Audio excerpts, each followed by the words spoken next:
est une ville-région complexe. C'est une région qui est sous-financée, qui est coincée dans un carcan territorial, qui a un taux de chômage élevé. L'accès au logement est très difficile. C'est une ville par ailleurs très congestionnée et donc très polluée. C'est pas très attractif, c'est pas très carte postale. Et donc la région bruxelloise décide de faire face à ces défis, adopte un plan de développement international, change les règles d'aménagement du territoire. Les habitants de Bruxelles vont assister à un véritable Big Bang urbanistique, plan démographique, plan canal, changer le visage des anciens quartiers industriels, zones levier, zones d'intérêt régional.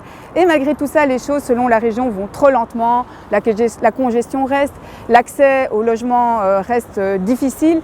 Et c'est là que la région décide de sortir de son chapeau le joker, le plan d'aménagement directeur. Ça s'appelle le PAD, le plan qui permet de déroger à toutes les règles que je viens de préciter. Je vais vous conduire sur un des terrains d'action du PAD, à quelques pas d'ici.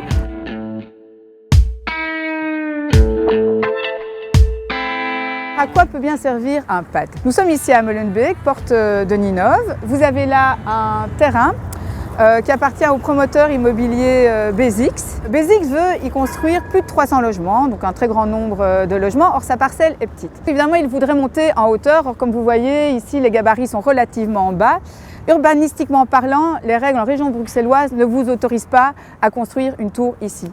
Et c'est là que la magie du PAD va agir. La région va élaborer un PAD exactement sur mesure pour permettre à ce promoteur immobilier de construire non pas une, non pas deux, mais 3 tours. Alors vous allez me dire, on a besoin de logements.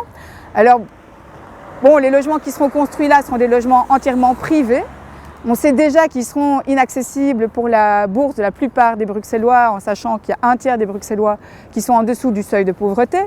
La plus haute tour fera 90 mètres de haut.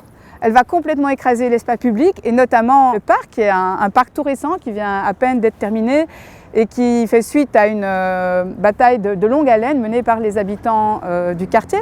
Ce parc est financé par les pouvoirs publics, mais va surtout servir à créer de la valeur pour les logements du promoteur Bezix.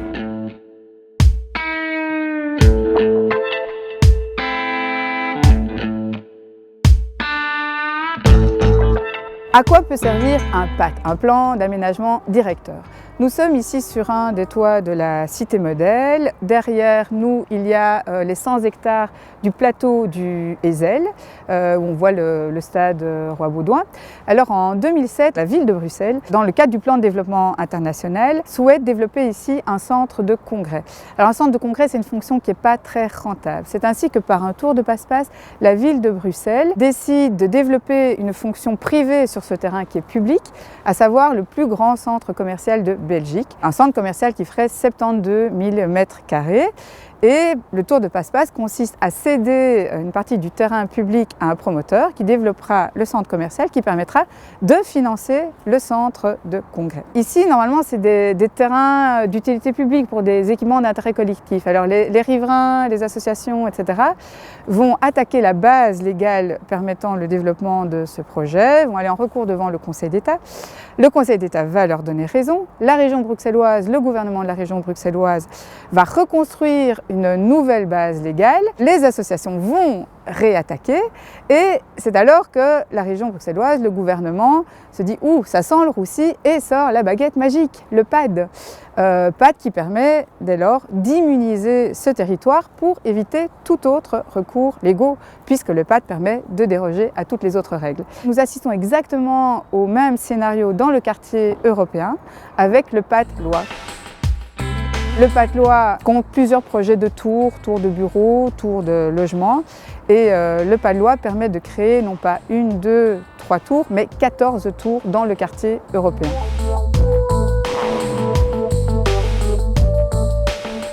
Quand vous avez un jeu de cartes, vous avez droit à 2 jokers. Eh bien, la région, elle va abuser. C'est 12 jokers qu'elle va utiliser. En un an, c'est 12 PAD qui vont sortir, 12 plans d'aménagement directeurs qui vont sortir des cartons.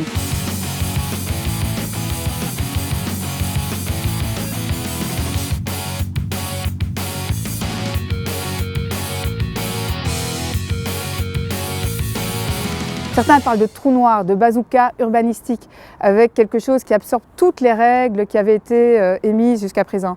Les habitants, pour le plan d'aménagement directeur, vont parler de plan antidémocratique, de prime à la spéculation. Ce n'est pas ce que nous voulons. Ce que nous voulons, c'est un plan qui encadre la spéculation immobilière et pas un plan qui l'accompagne. Un plan qui permet de créer des logements sociaux dont nous avons besoin et non pas des logements qui sont inaccessibles.